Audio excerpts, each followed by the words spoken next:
that, ladies and gentlemen, is what happens when one has not received cultural competence training or lacks cultural humility. Welcome, guys, to my channel. I am your communication bestie. Shout out to the new subscribers. I am so happy you're here. Without further ado, let's talk about the Oscars. I am not going to delve into everything that happened. The only thing we're going to focus on is Zoe Saldana's response to the question in her post-Oscar win interview. As you know, she received the award for being in the movie Emilia Pérez. I am going to frame this from the lens of cultural humility. Why the response fell short was she could have just listened and acknowledged what was actually being said. First thing is deflecting instead of acknowledging the concern. Zoe Saldana begins her response by saying, "I'm very, very sorry that Mexicans felt offended." This phrasing puts the responsibility on the audience's reaction rather than the impact of the film or her words. And saying "felt offended" suggests that the issue lies with how Mexicans perceived the film rather than acknowledging whether their concerns were valid.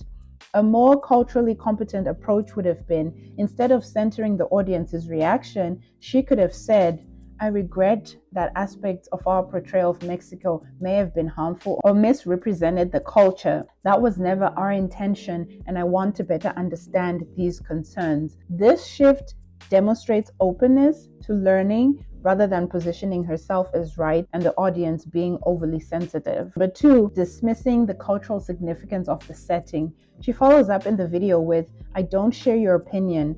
For me, the heart of this movie was not Mexico." However, Emilia Pérez is set in Mexico, engaging with themes tied to the country's social and political realities. To say that the setting is irrelevant dismisses the very real cultural and historical context that shaped the narrative. By treating the setting as interchangeable, when she said could have been Russian, could have been Dominican, could have been Black from Detroit, could have been from Israel, could have been from Gaza, she erases the unique socio-political context of Mexico and implies that all struggles are the same. While themes of friendship and resilience are universal, the specific cultural backdrop matters. A more culturally competent approach would have been, she could have acknowledged the significance of the setting while emphasizing the film's broader themes. While the story is about friendship and womanhood, I recognize that it is also deeply rooted in Mexican culture. I understand why people feel strongly about how their country is portrayed, and I respect that. 3. Conflating struggles in a way that minimizes unique experiences. Her statement listing the various nationalities attempts to universalize the story, but instead flattens distinct struggles. By casually listing Gaza, a region experiencing an ongoing humanitarian crisis and genocide, she trivializes deeply the political realities by making them interchangeable. Wrong. A more culturally competent approach would have been, instead of treating identities as interchangeable, she could have said, "While stories of struggle and resilience exist globally, I recognize that each community's experience is unique. Mexico in particular has a rich and complex history that deserves care and respect when represented in film."